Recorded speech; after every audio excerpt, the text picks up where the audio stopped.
There you go, sir. Thank you very much. Good afternoon, everybody. My name's Ben Whiting. I'm the agency sales manager at So Resi. We are the shared ownership brand of Metropolitan Thames Valley Housing. So we market all new build and resale shared ownership homes across the MTVH portfolio, and also for other housing associations, developers and local authorities. What I'm going to try and do today is just give you a brief overview of what shared ownership is as a product. It's something that's been evolving over the last 30 years. So it's probably the best way into the property market in terms of accessibility. I've just turned it off. There we go. Going to tell you about what it means. We're going to look at who can buy it, how much it costs to do so, both upfront and on an ongoing basis. And we're going to look at the various routes into shared ownership and what comes after. So what does it mean? If most of you have made it into this room, and judging by the poll, you probably know the first bit, but you buy a share of the property and then you pay rent on the remaining share. And you can buy between 10% and 75% of the property. Now, in reality, you're normally looking at a minimum of 25%.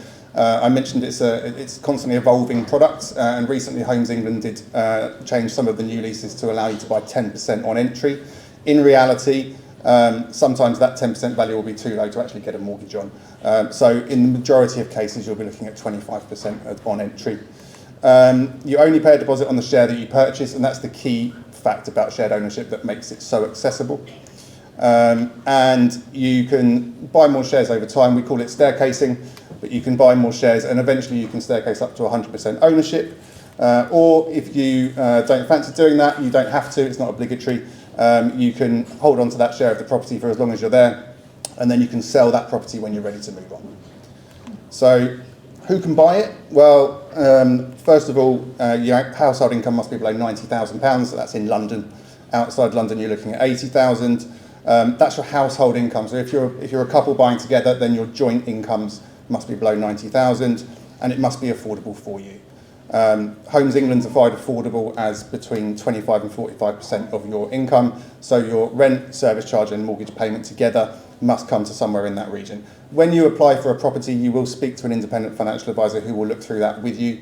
They'll check that 1, you're affordable under Homes England guidelines, and 2, that you can actually afford that property both now and in the future. You don't actually need to be a first-time buyer. The majority of our buyers are first-time buyers, but what we do find is quite a lot of our buyers are actually in chains.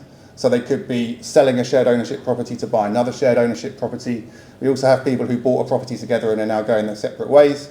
And we even have people who are selling their first 100% owned home and buying a shared ownership property. So they maybe are looking to upsize or buy in a more expensive area. There's nothing to stop you doing that as well. You can't own another home while you buy a shared ownership property. You can own a property right up to the point of completion. So if you're selling a property to buy it, that's absolutely fine, but it does have to sell on or before the day of completion on the shared ownership property. I do get some people asking, well, what if I buy a shared ownership home and then I inherit a property at some point? That's generally absolutely fine. These restrictions apply on entry into shared ownership. There are sometimes some restrictions in the lease, such as subletting, and it must be your main home. So if you plan to then go and live in that property, then you'd need to sell your shared ownership property. And you must be a UK resident, and you must have the permanent right to remain in the UK. So there's a couple of routes into shared ownership. You can buy a new build property. If you buy a new build, you're generally going to be buying off plan. Off plan means buying it before it's finished, and then you'll complete on that purchase when it's handed over. In any case, you'll be living in a brand new home. You'll be the first person to live there, and you'll have one of the new model leases. So Homes England are always updating shared ownership. The newest model leases, you'll have a 990 plus year lease, plus some other benefits like 1% incremental staircasing, which I'll come to in a minute. Your other option is to buy a resale property. So this is a property that's previously owned shared ownership home. It'll be another shared owner who's now decided to move on. They tend to vary quite a lot. You'll have all different shapes and sizes and types and locations, so you'll have a bit more choice out there. But shared ownership's been running for over 30 years now, so some of those older properties, you will find those leases are ticking down. The lease lengths will vary quite a lot on those. And if it's below about 85 years, you might then struggle to get lending on it. So it's worth keeping an eye on those lease lengths. A lot of the time, the vendor will have extended that lease at some point during the period of ownership anyway. But if it's like 86, 87, it's certainly worth considering the fact that you will probably have to extend that lease at some point when you come to sell. So it's worth taking some advice on that when you look at them. In terms of the costs, the upfront costs are pretty similar to what you'd look at if you're buying a property at 100%. The key difference, of course, is that deposit. That deposit is going to be just on the share you buy, so it's going to be much lower. You do need to instruct a solicitor when you buy any property in the UK, and it's no different with shared ownership. One of the first costs you incur if you do decide to buy a shared ownership property will be solicitor costs. You'll need to instruct them at the point of offer, and they will ask you for money for things like legal searches, which will be called disbursements. You may or may not, depending on the lender and your broker, need to pay for a mortgage valuation and pay some broker fees, and of course you've got your moving costs. Now, if I give you one bit of advice today to take away with you, please let it be this. If you're choosing a solicitor on a shared ownership property, please make sure they actually have experience with shared ownership. My team deal with hundreds of shared ownership transactions every year, and one of the biggest causes of fall-throughs we find is unexpected delays. Delays are a nightmare for any property purchase. You get valuations expiring, mortgage offers expiring, you get chains falling apart, and 9 times out of 10 it's because there's a solicitor somewhere in that transaction who doesn't understand that shared ownership process, doesn't do it properly, and everything starts to go wrong. So if you when you're choosing a solicitor, ask them the question, do you deal with shared ownership properties, and have you got a team that specialises in it? If the answers to those questions don't convince and they're like, no, not really, don't use them. Just don't use them. Use another solicitor. It will save you time and money in the long run. So going on to ongoing costs, you've got your rent on your remaining share. So that effectively replaces what you would have paid on a mortgage payment if you bought it at 100%. You've got your service charge. Now, service charges can obviously go up and down. Regardless of the share of the property you own, you pay 100% of that service charge, so it's always worth bearing that in mind. Of course, you've got your mortgage payment on the share that you've actually borrowed to buy that property. You've got ground rent. I've put that in brackets because in some cases you will pay it, in some cases you won't. We don't charge our leaseholders ground rent on shared ownership properties, but some housing associations do. And in some cases you won't be paying ground rent, but there'll be a clause in the lease that when you staircase up to 100% ownership, then ground rent kicks in. So it's worth having your solicitor check that out.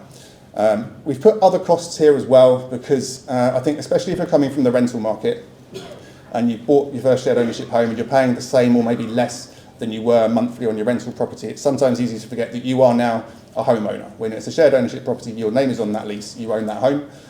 So if something were to go wrong, if the boiler were to break or anything like that, that is on you to fix as the homeowner. So it's always worth, when you're planning ahead financially for something like that, you want to make sure you've got money in reserve to pay for things as a homeowner normally would.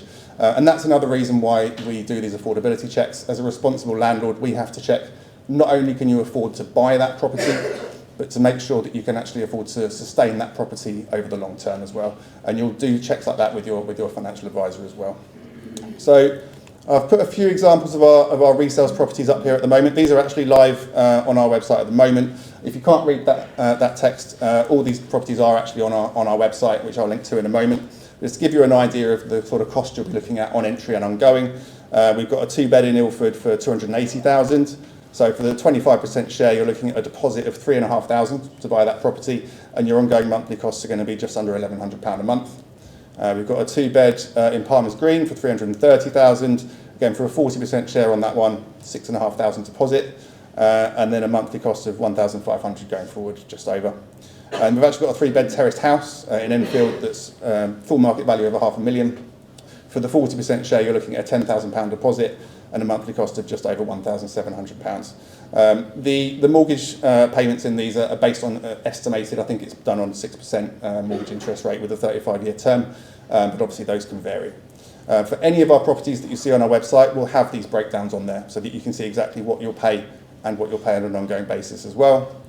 Our new build team are here today, they're downstairs. We've got a number of new build developments all across London at the moment.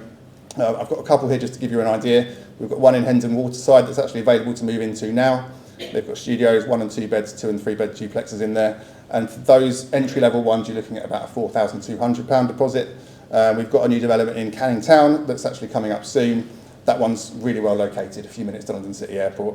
And for those ones, you can have a chat with our guys at the stand or you can register interest online. Our website is nice and easy to remember. It's sharedownership.co.uk.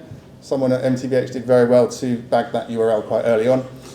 On there you can find all our new build properties, all our resales properties, and also those of any of our partners. We've also got lots of how-to guides on there about shared ownership. So anything from buying, selling, lease extensions, staircasing, lots of information on there. That QR code doesn't do anything special, it just takes you to sharedownership.co.uk, so don't worry if you haven't got time to scan that.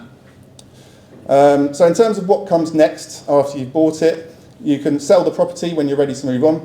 When you sell a shared ownership property, it will sell at the current market value. So the first thing we need to do when you're selling is get a valuation done from a RICS chartered surveyor, and then you'll go into what's called your nomination period. Now the nomination period is the period when the landlord can offer the property out to other shared owners to sell the share that you currently own. And the idea of that is to make sure that that property goes back into the affordable homes market and that another person has a chance to buy that shared ownership property like you did. That period will normally be 4, 8 or 12 weeks, depending on what sort of lease you've got. And if it doesn't sell in that period, you can then go to the open market, sell it through an estate agent, and they will offer it as the share or as 100%. So it'll open up to a much wider pool of buyers.